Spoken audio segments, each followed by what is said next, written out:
binene anti akola bikulu byokka kantende kabaka bambi akola binene byokka abikoze binene ndi mwana wa munene oyo oyakyusiza olugero lwange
In the name of Jesus, tell her, Holy, that thank you for coming.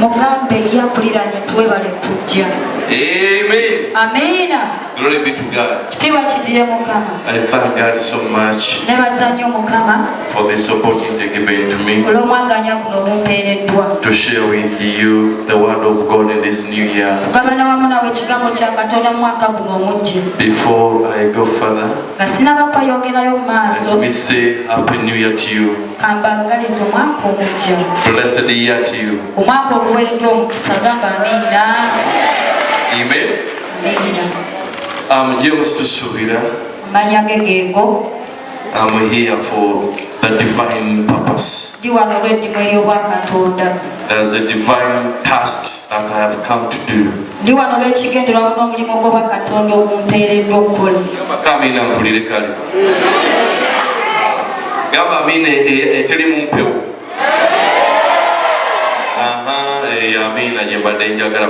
That is the kind of women I expect from you. Do not be I don't recognize the presence of Pastor Henry together with the wife. Thanks for pastoring us.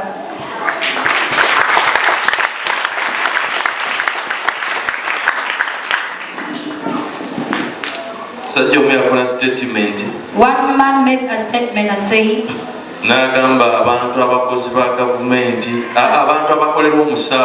and say people who work for salary earned, someone could be happy paid in the world. The number one person is to be the pastor.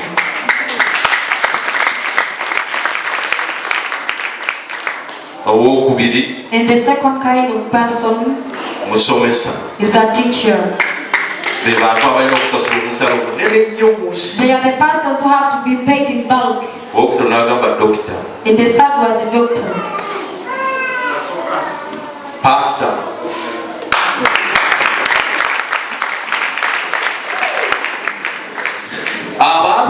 We are the three of them.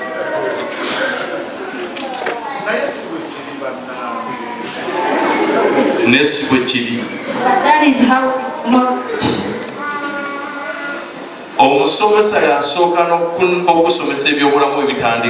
A teacher is the person who teaches you health-wise. In the fourth, one who could be having paid in bulk.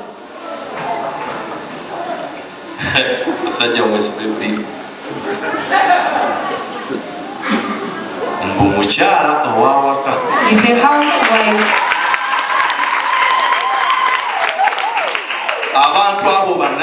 the 4 categories of people.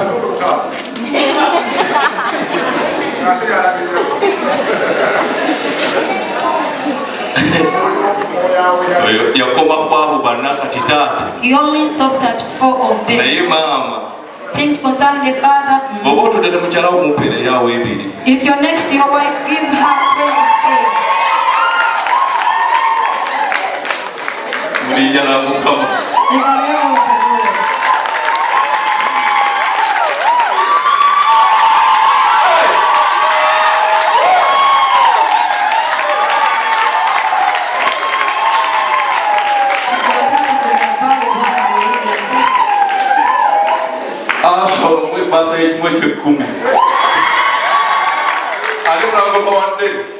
Another one you're there.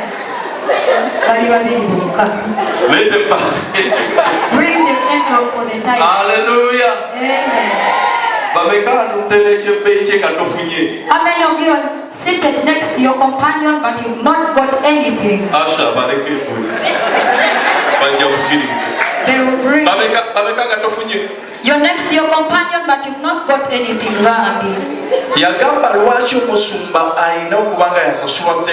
He said, why has the pastor been needed to pay? He deals with your invisible life.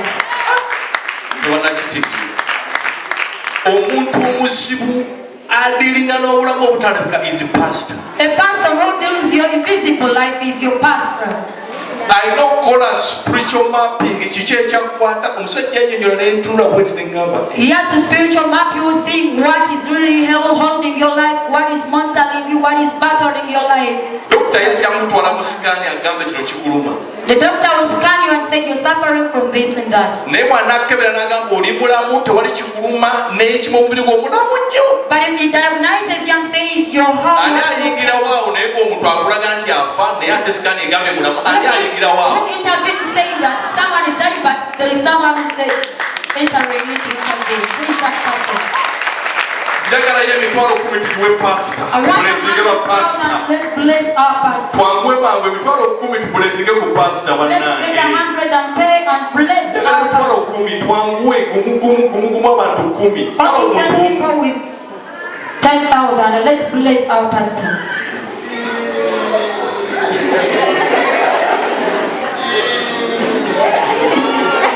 Bana yaise nako bujeyo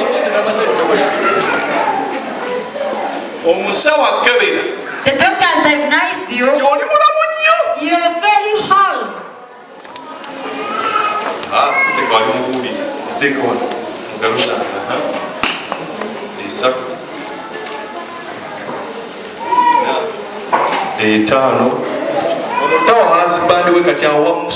She's not giving the husband, but she is blessing the pastor.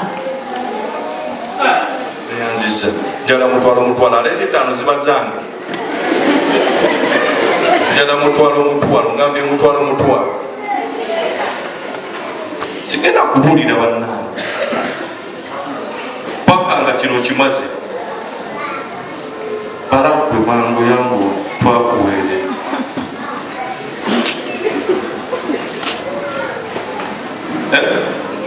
Jiri mukaaga.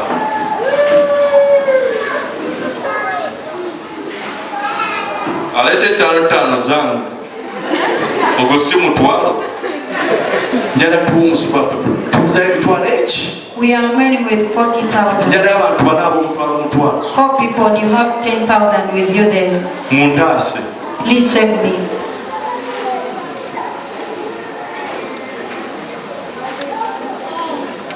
Ati guno gubadde mutwalo gwange nange ndotaddeko. Musajja wattu nakikolera ki ndaba abantu bangi osala kubuulira mpulira nkiwulira onyongedde sente kyokulanga ojja kugaggawala nnyo okagula amataka mangi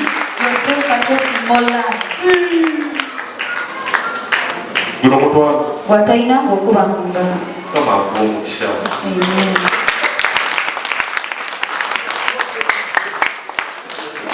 Ezo ziri meka? Musanvu. Wange gukomyewo.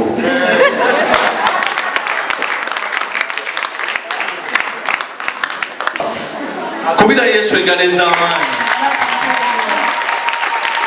mu linnya la yesu. In the name of Jesus. Gamba amiina mu linnya la yesu. Shout amen. Amen. Kati abantu abo bana The 4 people, balina okubalowoozanga yo. they have to meditate upon you every day.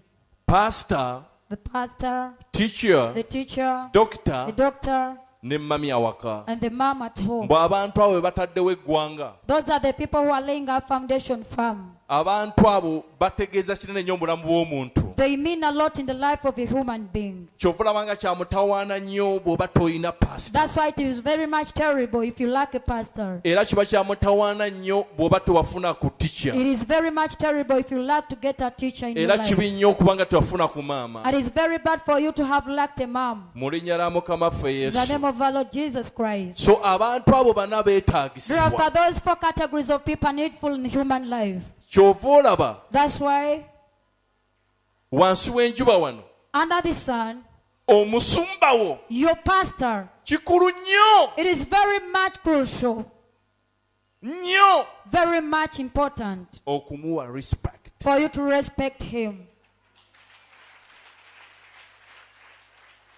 Adiiringa n'abantu abalina character ez'enjawulo. It deals with people with different characters in life. Odiiringa ne milankole. You deal with the Banyankole, Milankole. the It's a temperament. It's a trait. It's a type of a trait called the melancholy. Melanchole, Melancholic people. bali bwe batyo. Bali reserved. They are reserved, Baba quiet. beefundikira Bamukatebemuka. nnyo. Pastor yadiiringa nabo. Yaba abategeera. It is pastor who deals with them. Ne zireeta sanguine. Nezileta sanguine. Oyo naye n'asumba. And the pastors also those ones who are crazy in Ne life. ziryoka zireeta choleric. And the brings also the choleric ones. Naye n'asumba. And he pastors them Aba too. akyali ku choleric. As he's still catering upon them. Ani asimbayo mulala? Phlegmatic. The phlegmatic Ne also ziryoka there. zireeta flag. Ezo zireta bali abamenyeka amangu. Kati ebyo byonna bika by'abantu. Those are all kinds of Byonna people. Mukama abiwa pastor. All those people handed to the Awo pastor by the wetuddirayo mu Lord. Noah's Ark. It is where we get back into Noah's Ark. Ani akyajjukira Noah's Ark? Who still remembers Noah's Ark? Sigenda n'okudda mangu wiiki namba tuliddemu.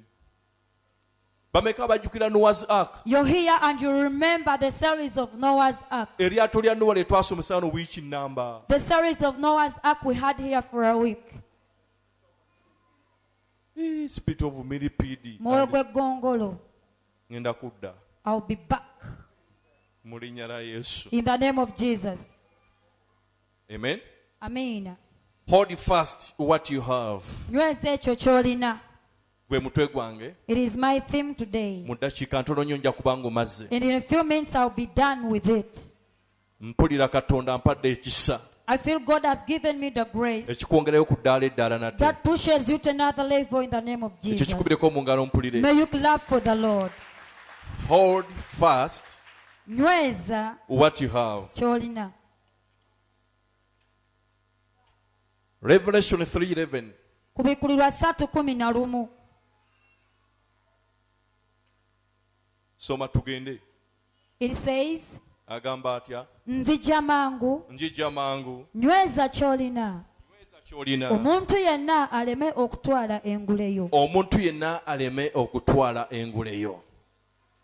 Kuno kwali kubikkulirwa kwa Apostle John. This was the revelation of Apostle John. Apostle John ng'ali ku kizinga Patmos. Apostle John was the island of Patmos. N'afuna revelation ez'enjawulo. And he got different kinds of revelation. Ye musajja eyalaba Yesu ku ntandikwa. Is the man who saw Jesus at the beginning Era n'amulaba ne ku nkomerero. and he saw him at the end. Era yamutuuma n'erinnya nti you are the Alpha and Omega. And he names him Yegwe Alpha La Omega. Ono gwe nalaba ku ntandikwa nga mpita. The one I saw at the beginning summoning me. Era y'ono yennyini gwe ndabye nga awunzika The naye. same have I seen calling me You at the know, in end. life important mu bulamu kya mugaso nnyo okubanga otandika for you to begin n'okukomekkerezabwa and to wind up. gw'otandise naye adisidinga kinene The one you began with decides more. ne gw'owunzika naye. And the one you end with, John yatandika ne Yesu John began with Jesus era awunzika ne Yesu. and ends with Jesus. Hallelujah. Kiba kirungi nnyo okuwunzika no It gw'otandise is naye. very good for you to end up with the person you began with. kyobulanga mugamba gwe alpha ne omega. That's why he tells him you're the Alpha and the Omega. yamweraka n'amugamba am the alpha ne omega. He revealed himself and said you are the Alpha and the yokka n'addamu Omega. n'akikakasa nti mazima gwe ntandikwa And era John enkomerero. affirmed you're the beginning and the end. kati wuliriza Listen. yayogera n'agamba nti laba njija mangu He speaks and says, I am coming nyweza quickly.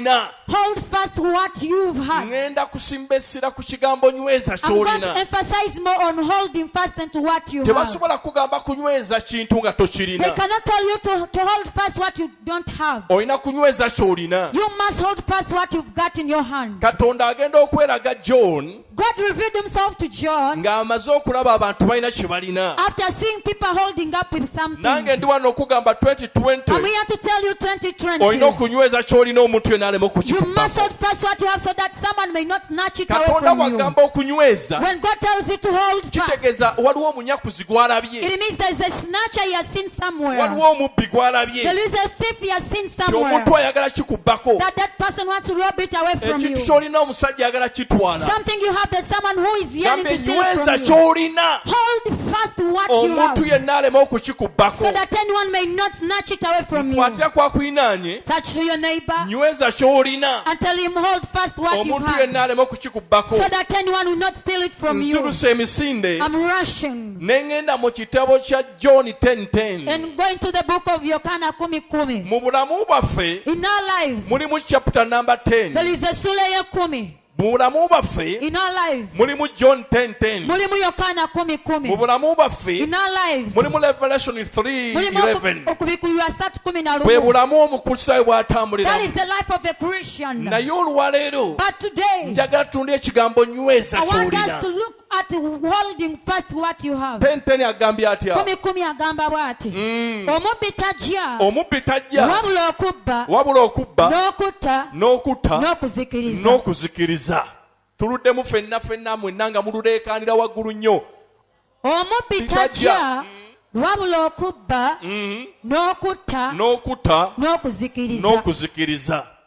mu chapter number 10 John 10:10 Mu sura ya 10:10 Yokaana, mulimu kabbira, there is a pillar, mulimu omubbi, there is a thief, mulimu omubbi. there is a thief, bassebo mulimu omubbi. there is a thief. ate omubbi oyo yajja okubba n'okutta And that thief came to steal, kill and destroy. n'okuzikiriza. He came to steal, kill and yajja destroy. okutta amaka go, He came to kill your marriage. yajja okutta abaana He bo, came to kill your yajja children okutta emisomo gy'abaana, and kill the education of your yajja children. okutta emirembe gy'olina, Came to kill the peace you have. yajja okutta kapito yo, Came to kill your capital. yajja okutta omulimu gwo, Came to kill your job. yajja okutta relationship yo, Came to kill your yajja relationship. okutta connection zo, Came to kill your yajja connection. okuttako ebintu mukama bye He yakuwa, came to kill whatever God has given to yajja you. okutta okutambula He amawanga, came to kill your moving into yajja nations. okubbako omusaala gwe He bakuwa, came to rob away the salary you earn yajja okubbako monthly. sente ze bakuwa, He came to rob away the money you earn abbira mu monthly. birwadde, He steals via sickness. abbira mu kansa, He steals via abbira mu cancer. He diabetes, steals via sukari. abbira mu bisukaali He byonna. steals via diabetes. obukodyo bw'abbiramu ebyo ebintu, All the kind of tricks he uses to steal those abbira mu things. kulwaza, He steals via making you sick. abbira mu kupangisa.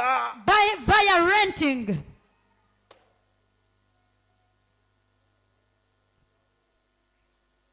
Amina mujja gimpeereza enkya. You will send it on WhatsApp tomorrow. omubbi yajja okubba okutta A n'okuzikiriza. thief came to steal, kill, and destroy. naye lwasi olunyina lutugambye nti nyweza ky'olina. But this verse said, hold fast what you have. njagala kugamba nti njagala kujja mu chapter 10:10 ogende mu chapter I want to 3:11. tell that I want to take you from chapter 10:10 of John to Revelation 3:11. Amina. kale kankulekeyo bakubbireyo. Okay, let me leave you there in John 10:10 that you may be stolen. kikafuuwe. chapter 10 bakubba. Sura ya 10 you're being stolen. mu Yokaana 10:10 waliwo omubbi. Yohana 10:10, there is a thief. oyinza okuba nga oli wano naye nga bizinensi yo mulimu omubbi. You may be here, but in your business there is a thief hidden. Tewali muntu atabbibwangako wano. No one has never been stolen. oyinza okuba nga obbiddwa ebintu bingi nnyo. Maybe they've robbed away many things from you. obbiddwako essanyu tokyalina. Maybe your joy has been robbed off from osula you. okulungutala tolina mirembe. You have no peace throughout the watandika night. ne kapito wa bukadde nkaaga. You commence with a 60 million omubbi yajja capital, azibba mu ngeri but a thief etetegerekeka. came robbing away gradually. omubbi asobola okubbira mu mabanja. A thief can steal you via debts. naye yokaana abikiddwa n'agamba nti omuntu anyweze ky'alina. But John has been revealed that a person should hold fast what he has. waliwo omubbi agala okubbako ekintu kyo. There is a thief who wants to rob away what you have. ezo bbiri ezo ssatu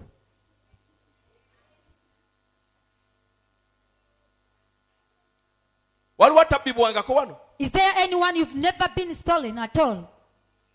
buli muntu yenna yabbibwako. Every one of us here, they've ever stolen something from you. nyweza ky'olina. But hold fast what you omuntu yenna have, aleme okukikubbako. so that anyone may not steal it nyweza from you.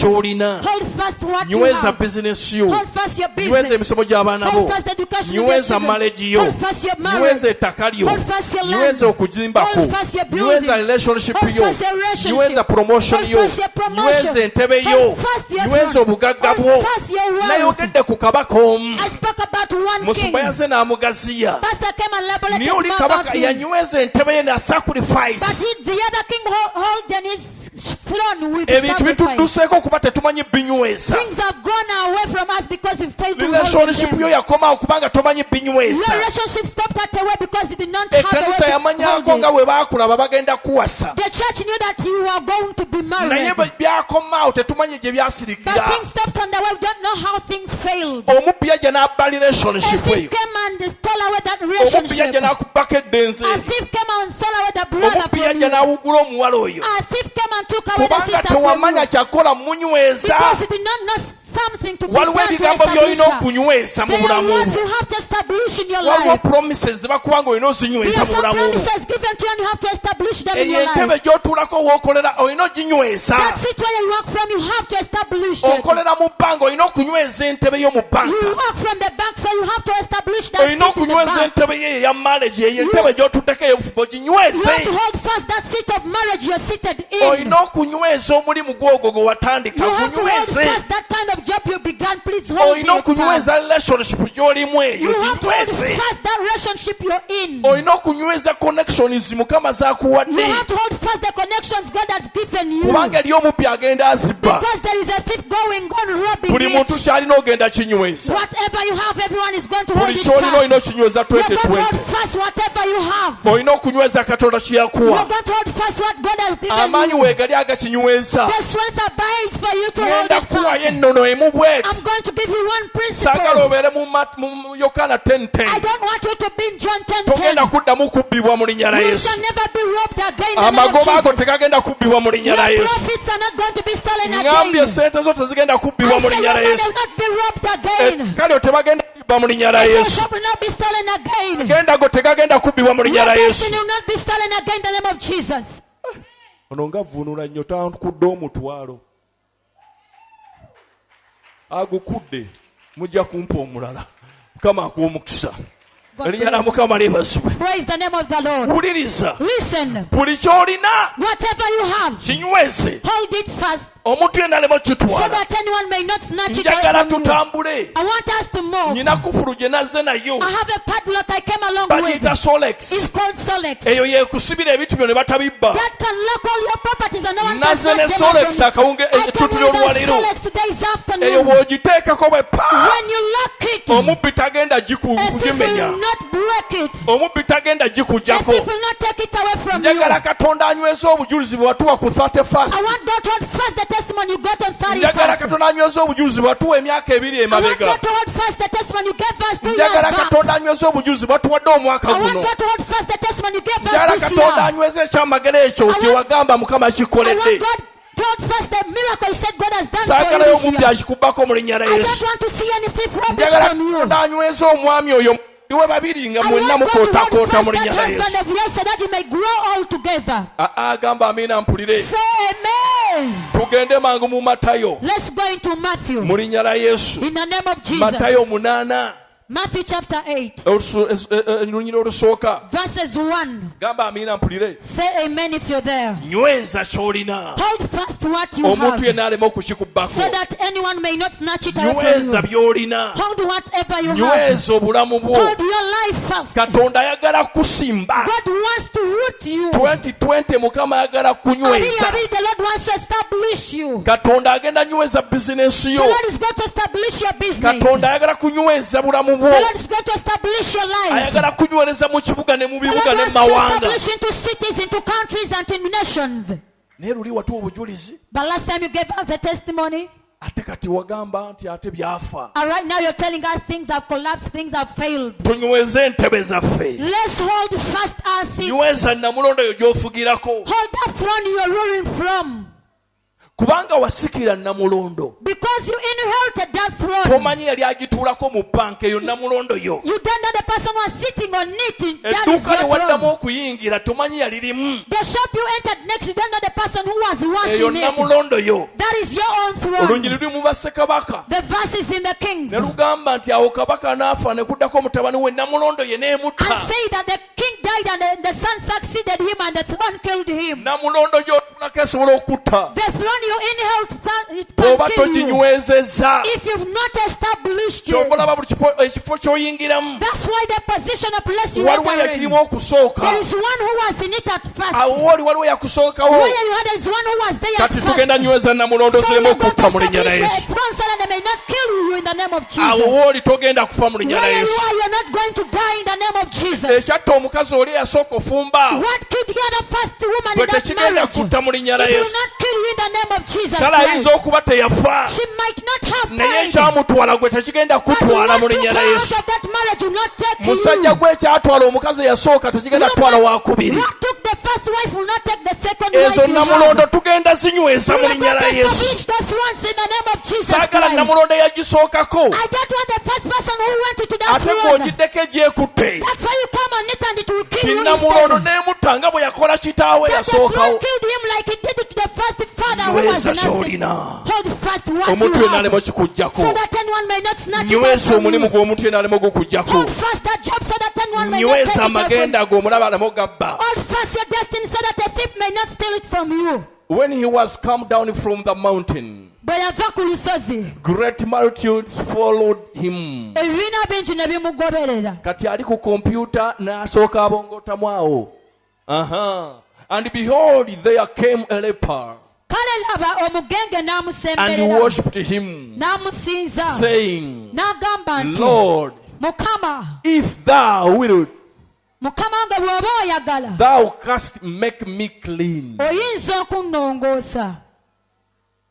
And Jesus put forth his hand N'agolola omukono gwe and touched him, n'amukwatako saying, ng'agamba I nti, will, njagala be thou clean. longooka. And immediately Amangu ago his leprosy ebigenge bye was cleansed. ne birongooka.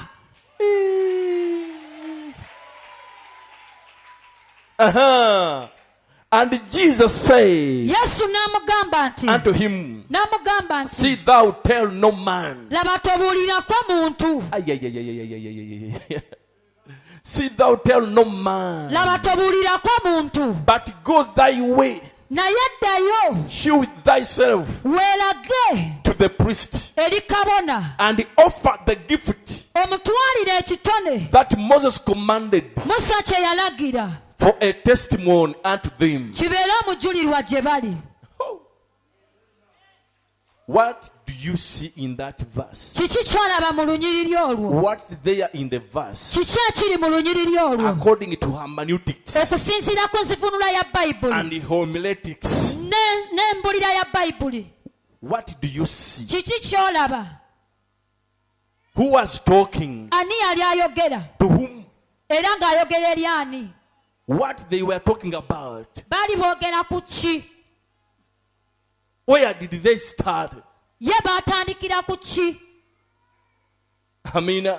Amen. We are seeing Jesus in the line. Tulaba Yesu mu lunyiriri olwo. We are seeing offering. tulaba ekiweebwayo, we are seeing a priest tulaba kabona and a rapper. era n'omugenge.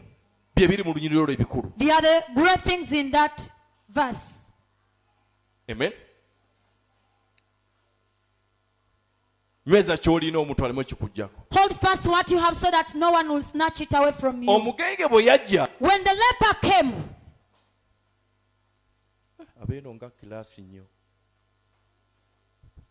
Omugenge bwe yajja when the leper came n'avunnama n'amusinza. and bowed down and worshipped him. Bw'avunnama n'amusinza After him bowing down and worshipped him, n'amugamba bw'oyagala okumponya he mponya. told him, if you're willing, please heal me. Yesu n'amugamba njagala. And Jesus said, I'm willing. Omanyi bw'oyiga okusinza You know, when you learn to worship, n'okusaba tekukutawaanya. even praying cannot disturb you. Osaba weeyagala. You pray willingly. Abasomyeko ku nzivunula ya Bayibuli Those who have studied hermeneutics, bakunnyonnyola nti waliwo olunyiriri omuntu lw'asoma ne lukulaga n'ekikolwa ky'akoze. they explain to you that there is a verse someone can read and it shows you the act someone has done. Amen. Amen. Waliwo olunyiriri lw'osoma There is a kind of verse you can read. ng'engeri gye lusawuningamu The way it sounds, nga lukulaga n'ekikolwa. it shows you the act. Naye bagamba buli omu ngeri gy'asoma lumuwa ekikolwa kiki. But they said that according to each one who's reading, it gives him each own one's act. Kati nze lumpa ekikolwa kirala. So it gives me a different kind of act. Gesita gye yakola awo. The gesture he did. Agamba bw'oyagala okumponya. If you're willing, heal Mponya. me. Nze ekyo kye ndaba mugolabamu ki. What do you see? What do you Olala think ayinza he did? okugamba yakola bw'ati bw'oyagala okumponya. If you're willing to heal me, Mponya. heal me. Nze nalaba ako. I only saw this. Ke ndabamu. It is what I can see. Bw'oyagala okumponya. If you want to heal me, Mponya. heal me. Bw'obeera omusinza osaba weeyagala. If you're a worshiper, you pray in a kind of willingness. Leero Amiina njazi yeesabira mugamba Amiina. Amen. Wuliriza. Listen. Yesu amala omuwonya ekigenge. After Jesus cleansing him from the Ng'ekikyo bwe leprosy, kigenda okuwona mu linnya Yesu oba bwe like yours is kyawona. going to be healed or like it was Buli healed. kigenge kya bwavu kyonna kigenda. Every leprosy of poverty is going. Ekigenge ky'obupangisa The kigenda. leprosy of renting is Ekigenge going. ky'obwasingo The kigenda. leprosy of singlehoodness is going. Ekigenge ky'okukozesebwa nakyo The kigende. leprosy of being Ekigenge the plague is ky'omusalo going. omutono The kigende. leprosy of little salary Ekigenge is going. ky'obutatambula mawanga The kigende. leprosy of phantom of nations is going. Ekigenge ky'okulya ekimu kigende. The leprosy of Ekigenge eating kya one kansa meal. kigenda. The leprosy of Ekigenge kya sukaali ne puresha The kigenda. leprosy of Buli kigenge ekibadde mu kika ky'ewammwe kigenda. every person in your clan. Ekigenge ky'obutafumbirwa ewammwe The leprosy kigenda. of not getting married. Ekigenge Go. ky'obutavuga mmotoka The wammwe leprosy of kigenda. not driving. Go. Ekigenge ky'okubeera mu kafo akamu kigenda. Leprosy of being in one position. Go. Buli ekigenge Yesu n'amukwatako But Jesus touched him n'amusumulula. and delivered him. Naye wuliririza olunyiriri we lugamba. But listen what the verse Ani says. aggyewo olunyiriri? Olunyiriri luzeewo taata wange nkwegayiridde olwokuna. Lwendika ennyo kaakatisa olwaleero. Togenda kuddayo na kigenge kyonna omwaka guno buli kigenge kikutuka. This year every kind of leprosy is breaking down. Neewuliriza Yesu bw'amugamba. Listen what Jesus tells him Ng'amaze okumuwonya. after healing him. N'amugamba toyogera. He tells him not to tell anyone. Mu ngeri endala amugaana towa bujulizi. In other words, he forbids him to testify. Nsumba tetuwa bujulizi mu kyaki muwe. Nnyo. Testify. Naye no bamugambye don't testify. But they forbade him okujulira. Naye kigenda okutestifyinga. What is going to testify? Funa ensigo. Get a seed Gitwale eri kabona. and take it to the priest. Amen. Mbu ensigo. A seed. Ensigo. A seed Eneeyogera will speak gye bali. unto them. Bani? Who are they? Bali abaakulabanga ng'oli mugenge. Those who saw you in your reproductive Ensigo gy'otwala eri time. kabona. The seed you take to the priest Egenda kwogera gye bali. is going to speak to them.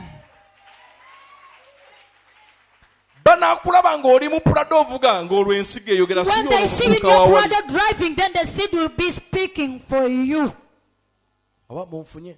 I don't know whether you get me. ensigo egenda kwogera A seed is going to speak. naye yesu antiisa But Jesus n'amugamba nti genda eri kabona says, go unto the priest n'ensigo with a seed, n'ekirabo with a gift, nga musa bwe yalagira. like Moses commanded. Lwaki yesu yali faalinga ku moses? Why did Jesus refer to Moses? yayagala omusajja ono ategere musi yasoose otwala He ensigo. wanted this man to know that he's not the first victim to take the Mu seed. ndagaano enkadde buli muntu eyawonanga In the Old Testament, whoever got healed, okunyweza katonda ky'ayogedde to establish what the Lord has spoken, baawangayo ensigo. they used to give the seed. basebo olunyiri lutugambye nyweza ky'olina. Ladies and gentlemen, the verse has said, hold fast what you yesu have. yamanya nti ekigenda okunyweza omusajja ono obutaddamu kulwala bigwenge, Jesus knew what will establish this man not to be leprotic again. ekigenda okunyweza deliverance ku bulamu bwe, What will establish the deliverance upon his ekigenda life. omunywereza mu deliverance, What will establish him in his deliverance. ekigenda omunywereza mu bulamu obutali mu kigenge, What will establish him in the life ekigenda that is not okunyweza leprotic. waleti yo, What is going to establish your ekigenda wallet? okunyweza omukisa ogwo mu mukono What is kyo, going to establish that blessing in ekigenda your hand? okunywereza mu kifo kyo wookolera, What is going to bless you and ekigenda establish in what you okunywereza have mu got kibuga from? oleme kudda mu What kyalo, will establish in the city, not go ekigenda back in the okunywereza mu village? maleji eyo, What will establish into that ekigenda marriage? okunyweza ebigambo omwami oyo bye What yagamba. will establish the words the husband is Bagiyita telling nsigo. you? It's called a seed. Oli kyagamba nyweza ky'olina, That's why he says that hold fast ky'olina what you have. bakinyweza na nsigo What you bassebo ne have is bannyabo. established by a seed, ladies and Ensigo gentlemen. yenyweza. It is a seed that establishes.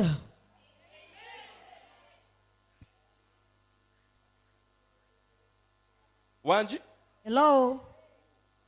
omusajja teyaddamu kulwala kigenge This man never became leprotic again. kubanga ensigo yanyweza Because the seed established ekigenge obutadda. the leprosy never to come ye back. solex enyweza by'opulaninga, That is the solex that establishes your plan. bagiyita nsigo. It is called a seed. Mugenge owonye You're healed from leprosy. tuke wa kabona. Run to the priest. Mugenge owonye Leper, you're healed. twalayo siidi Take your seed obonere ddala. that you may be healed totally. awo ne wabawo akasiriikiriro mu Victory Church. There was silence in Victory Church. basiba okuleka nga tumaze okwerwanako Gents, unless we fight for ourselves ne tuyiga principle enyweza deliverance mu bulamu bwaffe, and we learn the principle that establishes deliverance in our lives, tugenda kuba nga tusumulirwa ddala. we are going to be totally delivered. Gamba owonye ekigenge, You are healed from leprosy. funa ekirabo odduke wa kabona. Get a gift and run to the priest. naye gwe olufuna omusaala todduka wa kabona, But when you get your salary, you don't even run to the priest. odduka mu gardens. You only rush and go to the gardens to enjoy yourself. olufuna omusaala After earning your monthly salary, odduka mu betting kusiba Arsenal go ne into Man U. betting. bagenda kukuba mu they linnya la are Yesu. going to strike you and your money will be taken. kyova olaba nga eddwaliro libukka obusente bwa That's why the hospitals take all your money. kubanga tewagenze kunyweza salaleyo mu Because you maaso did ga not kabona. go to establish your salary before the priest. katonda akuwadde ettaka tolinyweza na nsigo. God has given you that land, you've not established it with a seed. katonda akuwadde abaana basigira ensigo. God has given you the children, sow a seed for them. yali yakobo It was Jacob ne jobu and Job. bw'abanywezanga abaana baabwe n'ensigo. They used to establish their children with a seed. jobu akulaga mbu n'awaayo saddaaka Just ez'abaana, show that he gave sacrifices for his naye children. tetusaddaakira baana. But we are not even sacrificing for our children. kasajja kato ne kakazi katu The little man and woman kagenda ku ssomero nga tekaliko wadde ensigo ya taata ne goes dadi. to school without mamas and abazadde abali wano papas. tugenda kusigira abaana. Parents here, we are going to sow seeds for our children. gwomanyi omwana nga yakusiraanyeeko, Do you know when the child has failed in life? ng'omwana yakusiraanyeeko. Your child has really failed in life. You know how you feel? ate omanyi omwana nga yawadde wa mukisa And you know when your child has been blessed in life. nga mukola obujanja. Hey, you really okuzaala Celebrate. kujagana. You dance and sing the Ogenda songs. kujagana abaana bo ng'obasigidde ensigo. You will celebrate when you've sowed seeds for your Ojja children. kujagana nga maama asigidde abaana ensigo. You will celebrate when mama has sowed a seed for the children. Kaabe nga gy'ali e Kampala naye nga tebitambula bulungi nga gw'oli wano oli mukadde naye ogenda musigira ensigo. So he's in Kampala and the things are not working well, not doing well in life. You are going to sow a seed for him or her.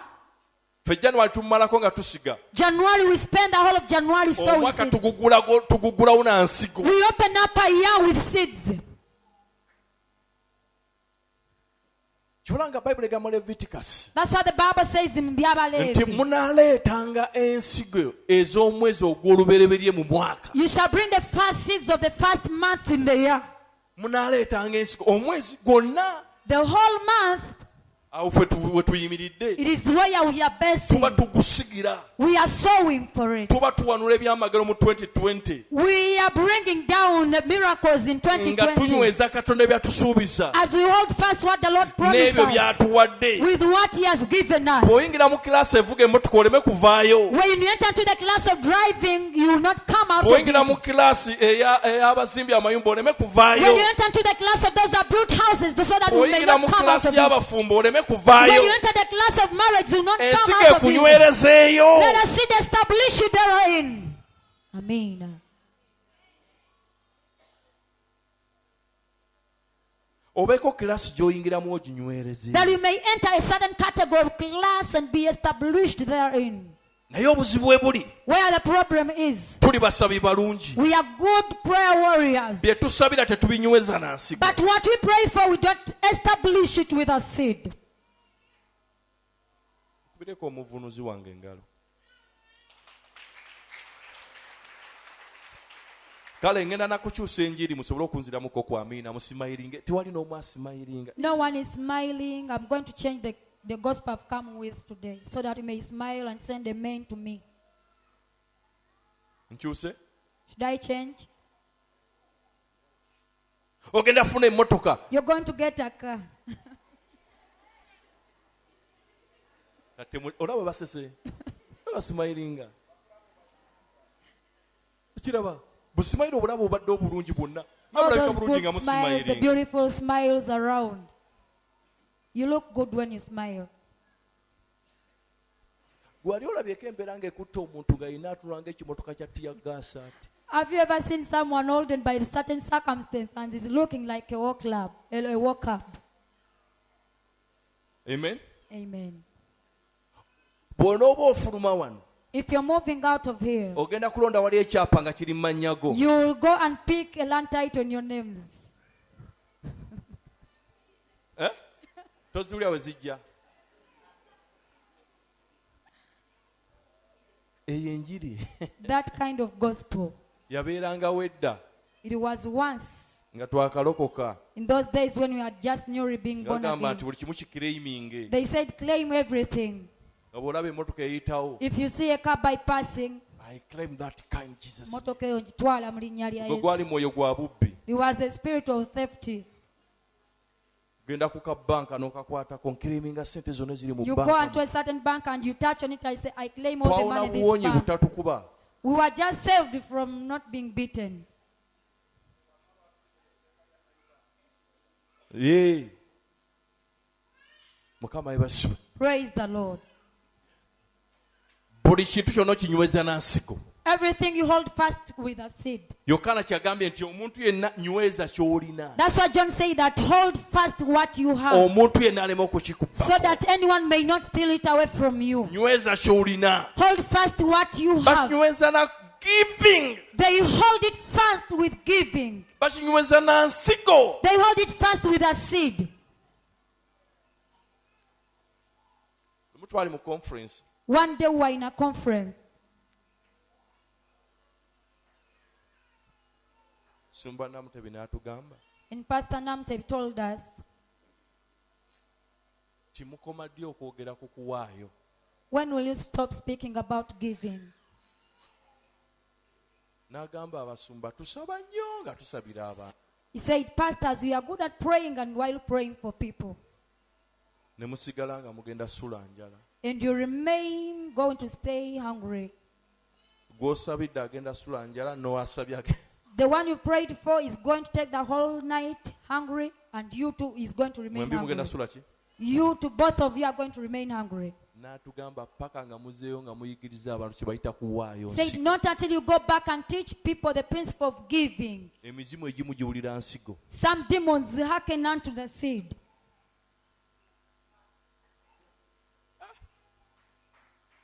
kyembadde nninda mukama akumpeera omukisa God bless you.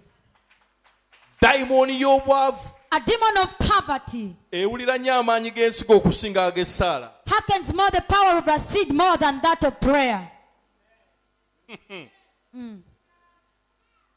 kankiddemu Let me repeat it once again. dayimooni y'obwavu The demon of poverty etya nnyo amaanyi g'ensigo fears and trembles more okusinga ag'essaala when he has the power of the seed more than that of prayer.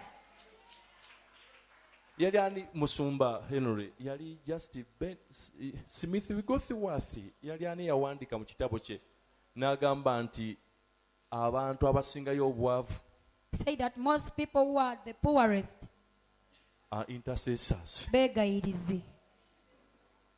yali ani yawandiika Who was he?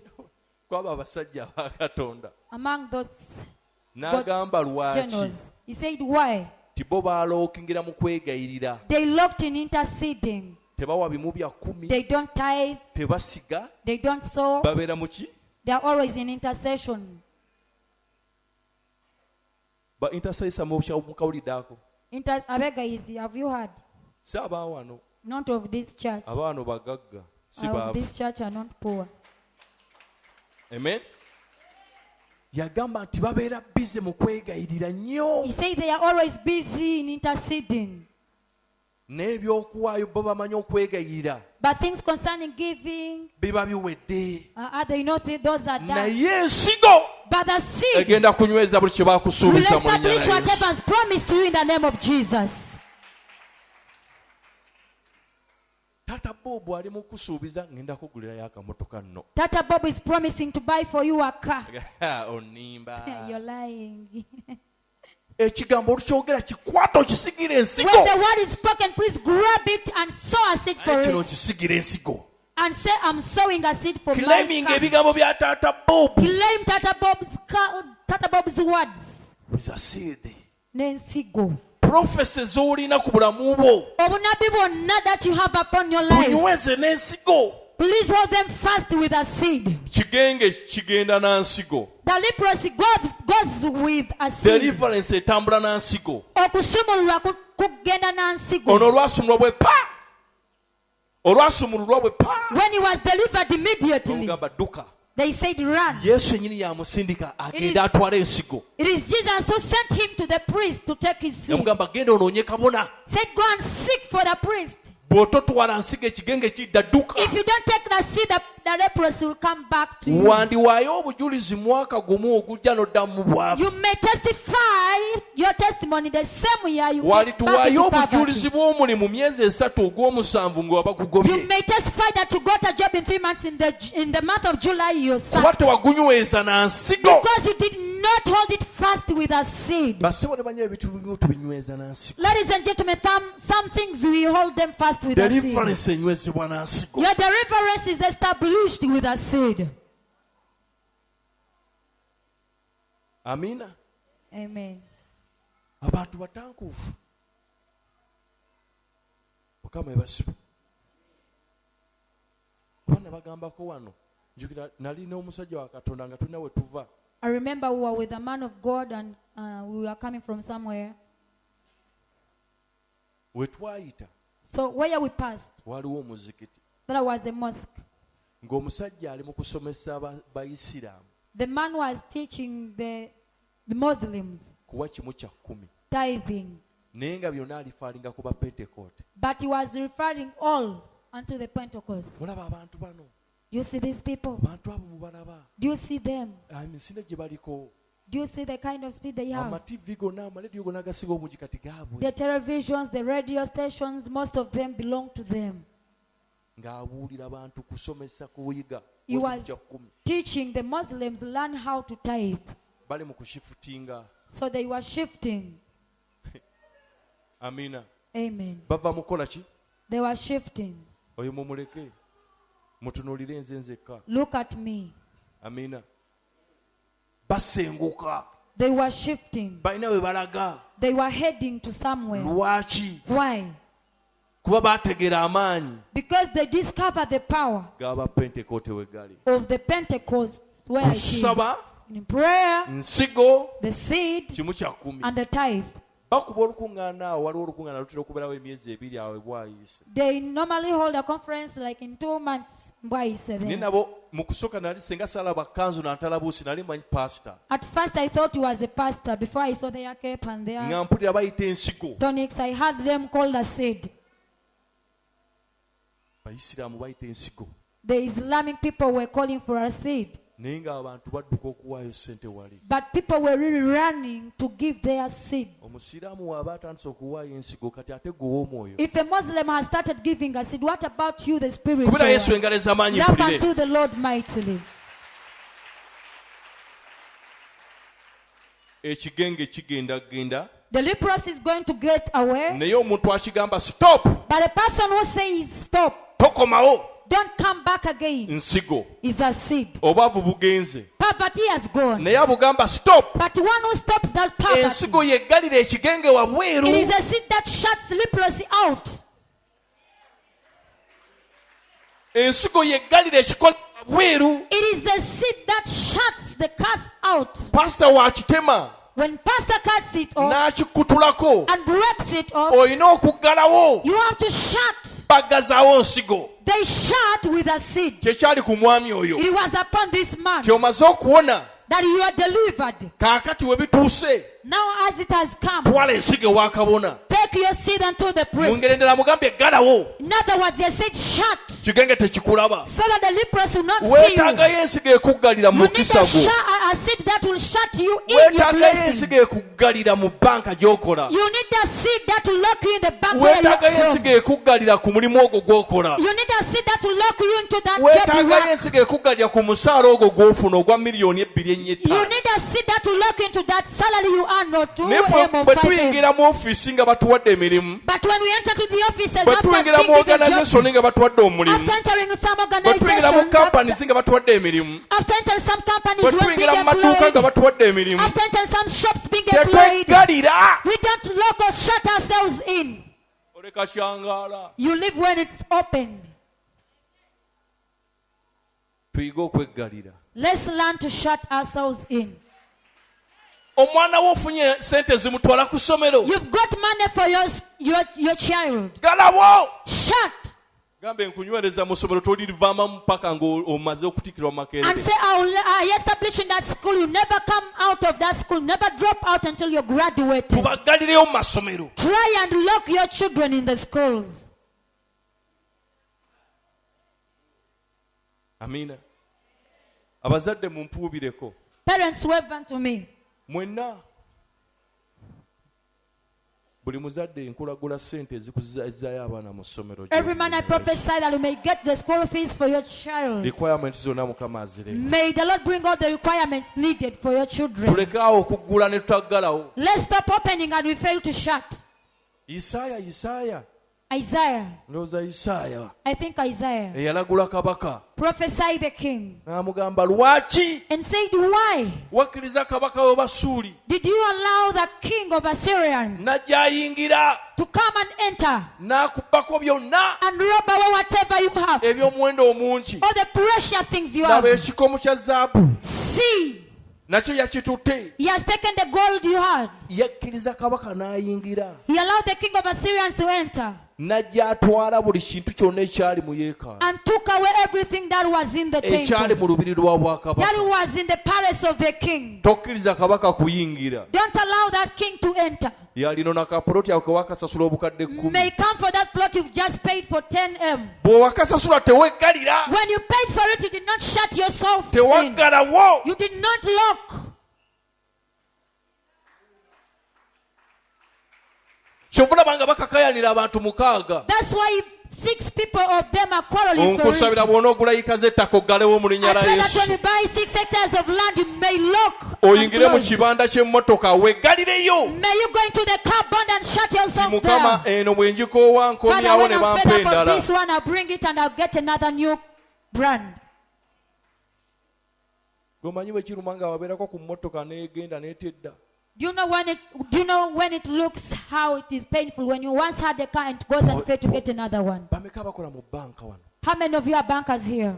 You work in the bank. Mukama tuwa abantu abakola mu banka mu linnya lya Yesu. God give us people who will be employed in banks.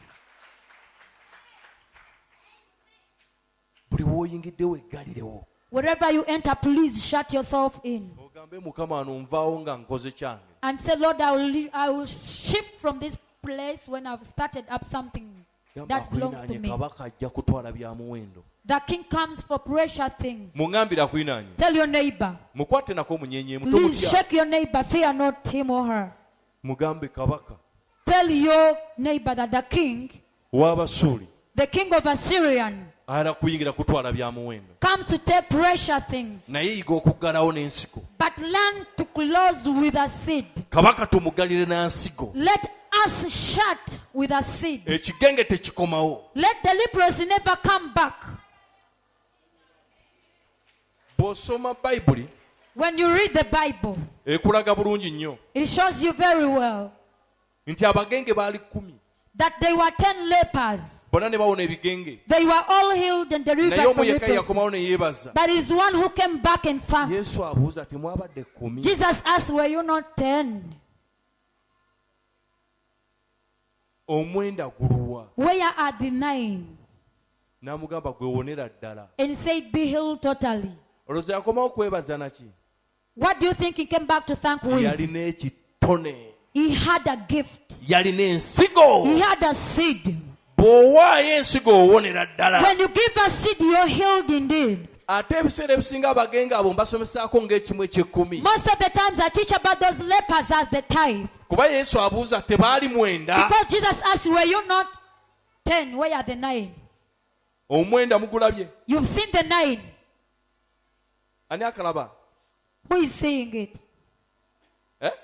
Ow'ekkumi yakola ki? It is the 10th that came back. Omwenda ne gukola ki? And the 9 remained there. Ow'ekkumi Only the 10 ye yakomawo eri Yesu. came back to Jesus. Buli tithe lw'ekomawo eri Yesu. Whenever the tithe comes Owonera back to ddala. Jesus, you're healed totally. Buli tithe lw'ekomawo eri Yesu Whenever owonera the ddala. tithe comes back to Jesus, you're healed indeed. Bali baali mwenda. They were 9. Kitegeeza ow'ekkumi ye yakomawo. It means the 10th one is the one who came back. N'amugamba be healed indeed. Namugamba wonela ddala. Tithe bw'ekomawo When the tithe comes back, owonera ddala. you are healed indeed. Tithe bw'ekomawo. Ekimu ekyekumi bwe kikomawo. Namba 10 bw'ekomawo. Ekimu ekyekumi bwe kikomawo. Osumululwa You ddala. are delivered indeed. Owonera You ddala. are healed indeed. Ozimbira You ddala. build indeed. Ovugira You ddala. drive indeed. Ozaalira ddala. You give birth indeed. Owangaalira You ddala. long live indeed. Kubanga ye namba ekomyewo. Because the number 10 has come back. Naye bw'etekomawo. But if it doesn't come back, hello? Bameka abaagala okuwonera ddala. How many of you want to be healed indeed? Namba 10 erina okudda. Number 10 has to come back.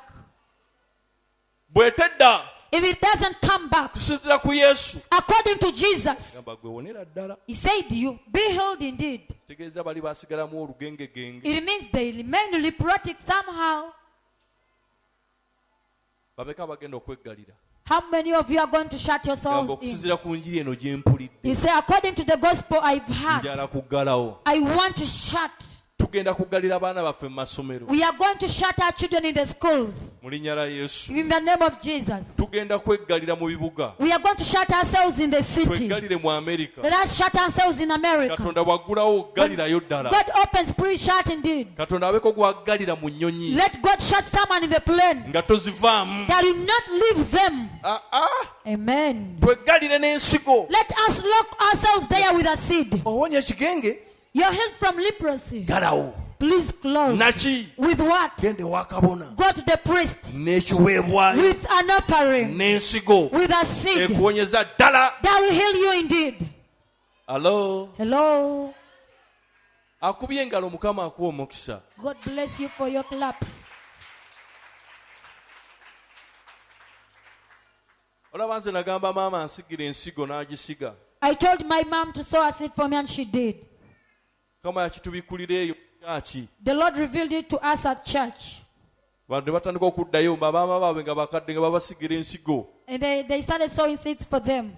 Okimanyi twawaayo n'abantu abakulu. You know, we even gave the old people, adults. Ne tubawaayo. We gave them. Nga bakadde baffe tebaatuwaayo. When our parents did not even do it. Ne tuwaayo abasajja abakulu n'abakazi abakulu. We gave old men and women. Kati ne bakadde baabwe ne babatolera ensigo. And their parents also sowed seeds for them. Ebintu bitandise okukola mu linnya lya Yesu. Things have started working in the name of Jesus Christ. Amiina. Amen. Amina. Oyo mwana akaaba musigira ensigo. Sow a seed for that baby crying. Kama amutambuza amawanga. So that the Lord will make him or her move nations. Njala kumaliriza bwe nti. I want to wind up in this way. Nga njagalayo abantu. I want some people. Njagalayo abantu. Some people. Abaagala okunyweza kye baafuna. Want to establish what they got. N'ensigo. With a seed. Njagala abantu abagenda okuva mu 10:10 John 10:10. I want people who are going to shift from Yohana 10:10. Bagende mu Revelation 3:11. And go to kubikulirwa 3:11. Banyweze. And hold fast. Bagende ne mu Matthew 9:8. And go to Matayo 8. Ekigenge bakiggalire. And shut the leprosy therein. Njala odduka emisinde. I want you to run quickly. Ogamba nyina ensigo gye njala okusiga. You say, I have a seed I want to sow now. Eya 2020. Of 2020. Njala siga nsigo. I want to sow a seed. Nyina bye sikyayagala kulaba mulamu. I have things I never want to see once again in my life. Fire for